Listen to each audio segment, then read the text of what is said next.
Hey, welcome back. Jared here with Species Canine. Wanted to come on and discuss proper muzzle training. So, one, I'm making this video because I get a lot of requests on how to do it, and it's something I don't charge for when clients call things, and I explain to them how to do it. But I wanted to do a video, so I put it on, and people can learn and have something to share. It's a visual representation. So, first and foremost, a proper muzzle sizing. I love these Baskerville muzzles here with that focus. There we go. Because one, they're inexpensive, 15, 20 bucks, something like that on Amazon. They're fairly cheap. They're nice. They're soft. They're plastic. They're comfortable. Big thing is making sure you're fitting it right. So follow the measurement directions and make sure it's going to fit right on the dog. So we have a little friend here, little Basset, and he's going to help us learn how to muzzle train. So when we're first fitting the muzzle on our dog, we want to go into the nose, right? So we want to make sure that when all the straps and everything are on the dog here, so they're on through his eyes, right? It's there, that the muzzle is not up in his eyes. We want it down low so it's comfortable, and the straps here, okay? Work with me, Basset. Help me here, okay? So nice and low. We don't want it up like that or anything. So we want nice and low so it's out of his eyes, nice and comfortable, okay? So that's how you want to make sure it properly fits. So as we're starting to do training, and we're deconditioning the dog to like the muzzle. That's what it's about. We want the dog to have the perception of the muzzle being a good thing and not any type of a punishment or anything like that. So the dog doesn't shut down. They actually enjoy it. Because like that picture right behind me there where Taliana has her muzzle on, she likes her muzzle. Okay. She knows fun things are going to happen. She's either going to play with balloons or she's going to do protection work. She's beat people up. So she likes her muzzle. It's not a problem for her to wear it. So how do we get to that level? So when we're first doing things, I personally like to use peanut butter. So reason why: one, the dog can't just stick his face in there and take the treat and run away with it. If it's peanut butter and it's smeared on my hand or a glove in my hand, they can't just go in and take it. They got to stick their head in there and they have to lick to continue to get the peanut butter, right? So what we're first going to do, just like anything we're teaching our dog, we're going to first say the dog's name and then whatever cue you want them to perform, to go put their head in there. So most of the time I teach party hat. So we say, Basset, party hat.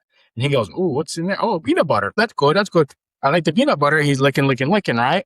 Everything's going good for him. He's licking. I'm patting him. Good boy. He's licking away. And first thing I'm going to do is I'm going to introduce this strap coming over the top of his head, get his ears through because he's got big, long ears. Good boy. And chances are the first time you do that, he's going to go, oh, I don't like that. That's not fun. What was that? And he's going to go, well, that wasn't so bad. I like peanut butter. And he's going to go back inside there. Right? Good boy. Loving up on again. So we're going to continue to do this until he stops reacting. So once I can get the strap over his head and around his ears and he's nice and comfortable, and he can see the straps here, nothing bad's happening. He's understanding, oh, good things are happening. Good boy. He's licking, telling him good boy. As soon as I can do that, and he's holding it really well, I can go to the next step in the muzzle training. So the next step here is we want to make sure that this is really big and loose, okay? Nice and loose. We don't want to happen is when he first pulls his head out, this thing comes off with him. That can cause panic, and that's going to set your training back. So the first time we go, I'm not sure if you guys can hear that on there. Okay, that little clip, he is going to go, what was that? I don't like that. That was scary.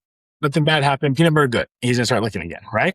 So we're licking. We introduce the strap. He's on there. We we can get past that. He understands that. And then we go to do the clip. Okay.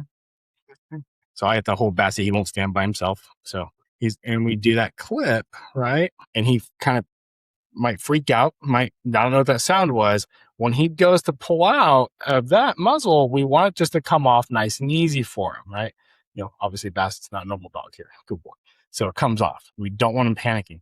Now we're going to continue to do that same drill until he stops having any reaction to that clipping sound. Okay. So once that happens, we can move to the next step. So clip, no big deal. He keeps licking. Now we're going to snug this up just a little bit more, but enough that you can still take it off the dog fairly quick. So when he's all clipped on, right? So we've got the muzzle on, he's in there. Get this undone. So this might take several days. It typically takes about a week. You can really do this in about a week. just do 10, 15 minutes a day with them. It really quickly get them through. As long as they don't have any negative connotations with the muzzle, they haven't had bad experience. Typically, most dogs, you can get there fairly quick. Okay. So now we have it all buckled up. It's nice and snug, but not overly snug, so we can't take it off. So it's buttoned. He's licking, licking, licking. All of a sudden, he runs out of peanut butter. He sticks his head up. He's like, "Oh, what happened?" And you're still loving him. Good boy, good boy. Give him scratches. Give him some treats. That's why I like the Baskerville. I got a big hole here. Good boy, good boy. He's getting some treats. Everything's good. The moment you see him kind of get a little uncomfortable, or your dog's starting to get uncomfortable, we can just go, "Good boy," and we just take it off him, right? And it's no big deal. Oh, okay. And we build up the time, the duration that he's wearing the muzzle. Now, knowing your dog and understanding something that they really, really like. So like for Taliana, she likes to play with balloons. So when I'm just doing like conditioning with her, she put her muzzle on and I let her play with the balloon until she pops it and she thinks it's funny and having fun. My daughter thinks it's hilarious that she pops balloons. So we're going to do that with her. And she's going to continue to play and pop with the balloons. And that's her fun thing. I got my muzzle on and I play with balloons. You can do bubbles with your dog. You might just want to wrestle with your dog, play with them. They're rubbing the belly and all these things. So they understand the muzzle is a fun thing. And only this thing happens when I got the muzzle on. So they have that conditioned response of muzzle equals whatever that game you're going to do with your dog. So knowing your dog, you can do that with them.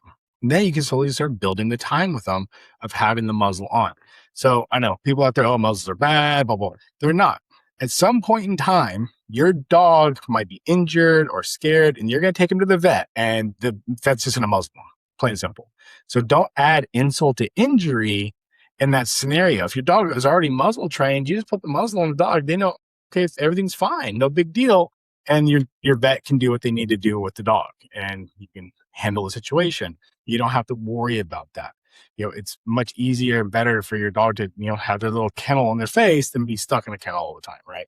So it's just a tool, and it's allowed you to do things with your dog you might not be able to do otherwise, and allows your dog to be protected in those scenarios going to the vet. Most states, if there's a dog bite, it's reported as a quarantine period. It's a mess. In Texas, it's 10 days. So if your dog bites the veterinarian, they're going to hold the dog for 10 days. That's insane. That's a lot of stress that you can completely avoid for a $20 muzzle and 15 minutes a day for a week of muzzle training, right? So that's the goal. It's just those individual steps along the way. Once you can hold the kennel on, the muzzle on, and they're moving, they're fine. You slowly snug it up a little more, so the dog, lifting the head up. You're playing with them. They're keeping it on, and they understand it's a fun thing. It's not a punishment. Okay. So I hope this helps understanding muzzle training and kind of the whys behind why we do it, and helping you just have a better life with your dog and a safer life. If your dog is prone to aggression, and you want to take them places, take them out with their muzzle. It's no big deal. They make all kinds of fun different muzzles for your dog. The big thing is make sure it fits appropriately. They need to be able to breathe, eat, and drink out of these things. So if you have like a pocket bully or something like that, they do make special muzzles for them because they have shorter snouts, the muzzles. So we want to make sure it fits good for them and it's just comfortable and it's not riding up in their eyes. They're comfortable. They understand. It's a fun thing. It's not a punishment. So that's muzzle training 101. If you have any questions, drop it, link below. Peanut butter works. Almond butter works. If your dog doesn't like any of those, you can try butter, just regular old fashioned butter. Yogurt works. You can do like molasses with maybe some pumpkin to make it a little thicker. You can put it on your hand or a glove. I just like things that are sticky that the dog can't just take away from you. Because if you're using treats, it's a lot harder to keep their head in there. They're going to keep pulling their head out. So you got to keep a bunch of treats in your hand. They're going to nibble the other one as soon as they're going to pull their head out. So I just like stuff that they have to like focus on at work, and I like to do the deconditioning. So as always, train smart.